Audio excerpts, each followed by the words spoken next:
So I'm going to show you how to group parts in Roblox Studio. Very quick one then. To group multiple parts, just select all the parts you want to group. So click one, hold down Control on your keyboard, or if you're on Mac, I believe it's Command. Click each one, and in the workspace here, you can right click them, click Group as Model, and this will group it as a model.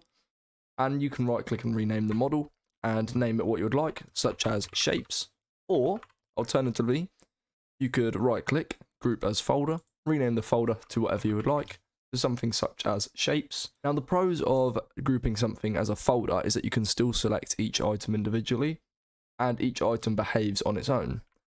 Whereas if you group everything as a model, I select here, right click, group as model, and rename this to Shapes.